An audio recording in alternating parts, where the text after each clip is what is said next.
안녕하세요. 오늘 스님은 어제 방콕 공항에서 오후 6시 45분에 출발해서 8시간 동안 비행기를 타고 어젯밤 11시에 사우디아라비아 메카 근교에 있는 제다 공항에 도착한 후 공항에서 4시간 동안 밤을 보내고 새벽 3시 15분에 티르키예로 가는 비행기에 탑승했습니다. 티르키예로 가는 비행기 안에서 스님은 그간 보냈던 일정을 정리하고 앞으로 해야 할 일들에 대해 수첩에 메모를 했습니다. 4시간 동안 구상하고 메모하는 일을 반복하다 보니 어느덧 오전 7시 25분에 티르키예 공항에 도착했습니다. 스님은 공항 밖으로 이동해서 티르키예 지진 긴급 구호팀을 만났습니다. 원래 지금 파키스탄에 있어야 하는데 일정이 이렇게 되었으니 역사 유적지를 잠깐 둘러봅시다. 이곳에서 4시간 거리에 트로이가 있어요. 스님은 트로이를 답사하기 위해 곧바로 이동했습니다.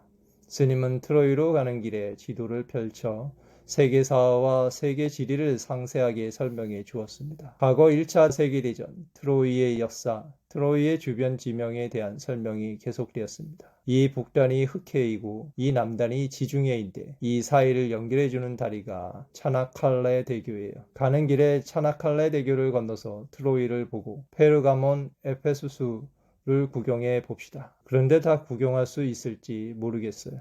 오늘 공항에서 짐도 못 찾고 2시간이나 낭비해버렸어요. 12시 30분쯤 차나칼레 대교가 나왔습니다.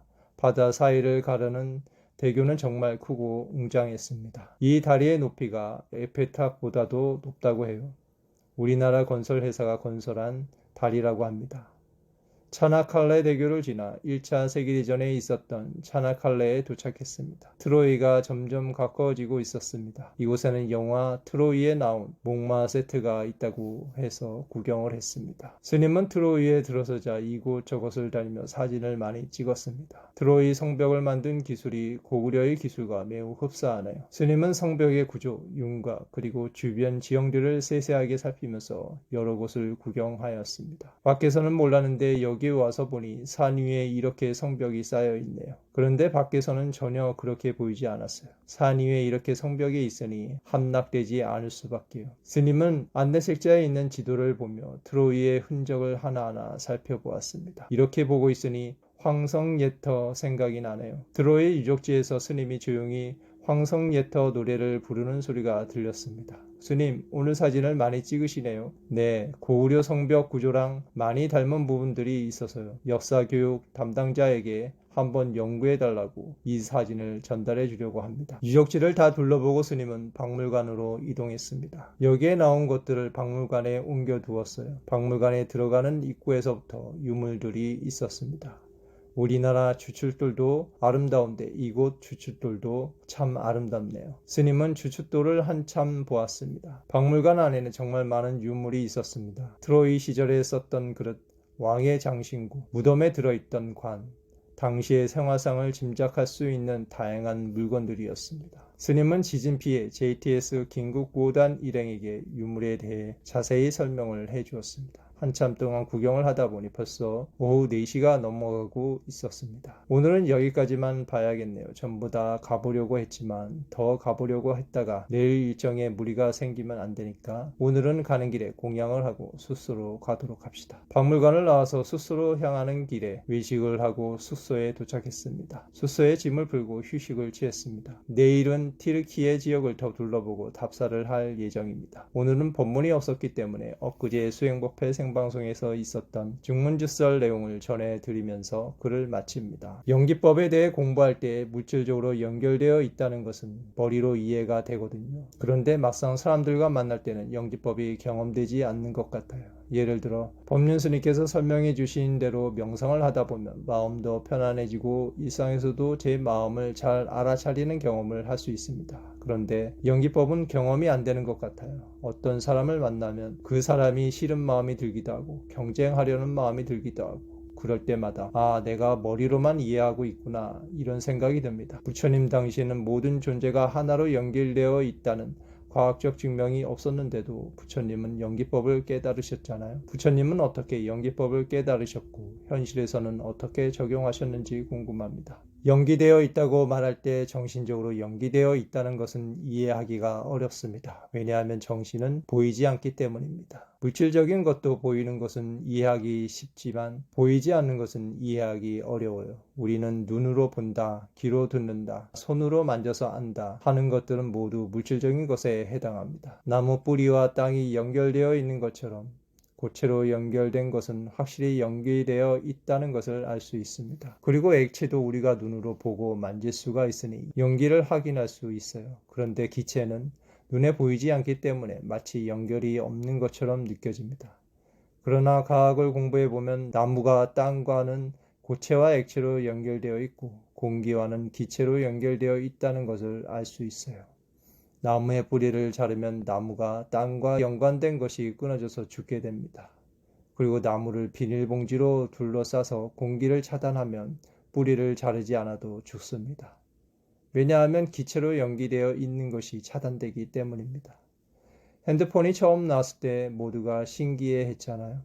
전선으로 연결이 안 되어 있는데 어떻게 연결이 되는가 하고 신기해 했는데 핸드폰은 전파로 연기되어 있기 때문에 작동이 되는 겁니다. 태양과 지구는 빛이라는 파동으로 연기되어 있어요.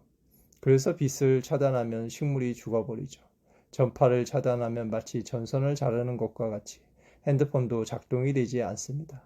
그런데 우리에게는 전파가 눈에 보이지 않기 때문에 연기되어 있다는 것을 모르고 단독자라는 생각을 하게 되는 겁니다. 그러나 부처님은 모든 것이 연기되어 있다는 이치를 깨달으셨습니다.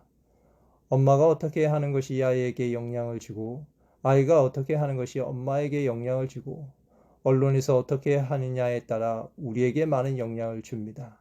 언론에서 이런저런 이야기를 전달하면 우리는 그것이 다 진실인 줄 압니다.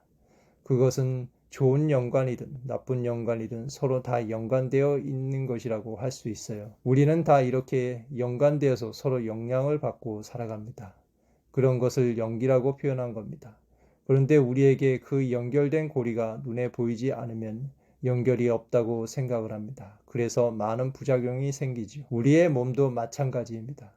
머리가 아프면 머리에 침을 놓아야 하는데 발에 침을 놓거나 손에 침을 놓는 경우가 있잖아요. 신경이 다 연결되어 있기 때문에 그렇게 하는 겁니다. 손의 어느 부분에 자극을 주면 머리의 어느 부분에 영향을 주고 발의 어느 부분에 자극을 주면 위에 영향을 줍니다. 그래서 체했을 때는 손의 어느 부분에 침을 놓으면 체기가 내려가죠. 그 부위에 자극을 주면 그것이 아픈 부위에 전달되기 때문에 그런 겁니다.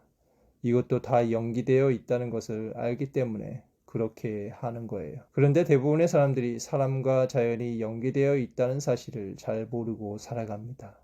하지만 사람과 자연은 먹는 음식으로 들이마시는 공기와 호흡으로 모든 부분에서 서로 연기되어 있습니다. 그런데 그것이 나무뿌리와 수도 파이프처럼 고체로 연기되어 있지 않으니까 서로 관계가 없다 하고 생각하게 되는 겁니다. 이 세상의 물질적 연기에는 고체 개념, 액체 개념, 기체 개념, 파동 개념이 다 들어 있습니다. 정신적인 연관도 다 파동의 개념이에요.